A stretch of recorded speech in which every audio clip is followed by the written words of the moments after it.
எங்கேயாவது ஒரே ஒரு நாளாவது நம்முடைய எதிர்க்கட்சி தலைவர் அண்ணன் எடப்பாடி பழனிசாமி அவர்கள் நரேந்திர மோடி அவர்களை பற்றி எதிர்த்து விமர்சித்து பேசியதை கேட்டிருக்கிறோமா? உண்டா? மோடியை விமர்சித்தது உண்டா? பாஜகவை விமர்சித்தது உண்டா? 10 ஆண்டு காலம் டெல்லியிலே ஆட்சியில் இருந்தது யார்?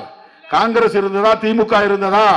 டெல்லியிலே ஆட்சியில் அமர்ந்திருந்தவர்கள் பிஜேபி தானே. பிஜேபியை விமர்சிக்க உங்களுக்கு என்ன தயக்கம்? நரேந்திர மோடியை எதிர்த்து பேச உங்களுக்கு என்ன தயக்கம்? அந்த 10 ஆண்டு கால ஆட்சியில் தான் இவ்வளவு விலைவாசி உயர்ந்தது. சமையல் எரிவாயு விலை 2014 மோடி பிரதமராவதற்கு முன்பு 450 ரூபாயாக இருந்தது. இன்றைக்கு 1200 ரூபாய் உயர்ந்ததற்கு மோடி தானே பொறுப்பு. ஜிஎஸ்டி வரியை கொண்டு வந்தது யார்? 500 ரூபாய் 1000 ரூபாய் நோட்டு செல்லாது என்று அறிவித்து மக்களை அலைக்கழித்தது யார்? சிறு குறு தொழில் நலிவடைய காரணமாக இருந்தது யார்? புதிதாக 2000 ரூபாய் நோட்டை அறிமுகப்படுத்தி திடீரென்று அதுவும் செல்லாது என்று கோமாளித்தனமாக நடந்து கொண்டது யார்? அதன் மூலம் இந்திய ரூபாயின் மதிப்பு அதன பாதாளத்தில் போய் சரிந்தது. அதற்கு யார் பொறுப்பு? அதையெல்லாம் பேசாம திமுக திமுக திமுக என்று அண்ணன் எடப்பாடி பேசுகிறார் என்றால் யோசித்து பாருங்கள். திமுகவையும் திமுக தலைவரையும் அவர்கள் விமர்சிக்கிறார். நீங்க விளம்பரத்தை பார்த்தீங்கன்னா தெரியும். திராவிட முன்னேற்ற கழக தலைவர் அண்ணன் தளபதி ஸ்டாலின் அவர்கள் விளம்பரம் ஸ்டாலின் குரல் ஸ்டாலின் குரல்னு பாட்டு போட்டுப்பாங்க. அவர் விளம்பரத்தில் பார்த்தீங்கன்னா இந்தியாவை காக்க ஸ்டாலின் அழைக்கிறேன், இதுதான் அவருடைய அறைகூவல். இந்தியாவை காக்க ஸ்டாலின் அழைக்கிறேன். இது அடிக்கோடிட்டு நீங்க யோசிச்சு பார்க்கணும்.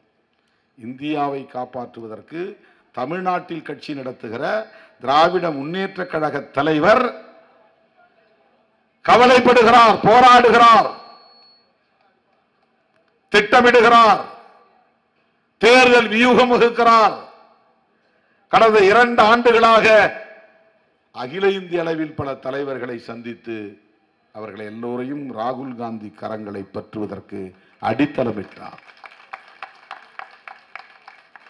ராகுல் காந்தி கன்னியாகுமரியிலிருந்து காஷ்மீர் வரை கால்களாலேயே அளந்தார் இந்திய தேசத்தை. அளந்தே போனார், நடந்தே போனார் என்பதை விட அளந்தே போனார். பல லட்சக்கணக்கான மக்களை, கோடிக்கணக்கான மக்களை அவர் சந்தித்தார். என் கட்சியை வலுப்படுத்துங்கன்னு கேட்கல, அவர் என்ன பிரதமராக்குங்கன்னு கேட்கல, இந்தியாவை காப்பாற்றுங்கள். அதுதான் அண்ணனின் குரல். தளபதி ஸ்டாலின் அவர்களும் இந்தியாவை காக்க ஸ்டாலின் அழைக்கிறேன். மணிப்பூரில் இருந்து மகாராஷ்டிரா, மாமேதை புரட்சியாளர் அம்பேத்கர் பிறந்த மண்ணான, சமூக நீதி மண்ணான மகாராஷ்டிராவில் போய் முடித்தார். தொடங்கி வைத்தவர் கன்னியாகுமரியிலே அண்ணன் ஸ்டாலின், முடித்து வைத்தவர் காஷ்மீரிலே தெற்கிருந்து வடக்கே போன யாத்ரா, பாரத் ஜோடோ யாத்ரா, இந்திய ஒற்றுமை பயணம். ஏன் ஒற்றுமை பயணம்னா அவன் பிரிக்கிறான். உங்களை யாரு பிரிக்கிறது? பிஜேபி.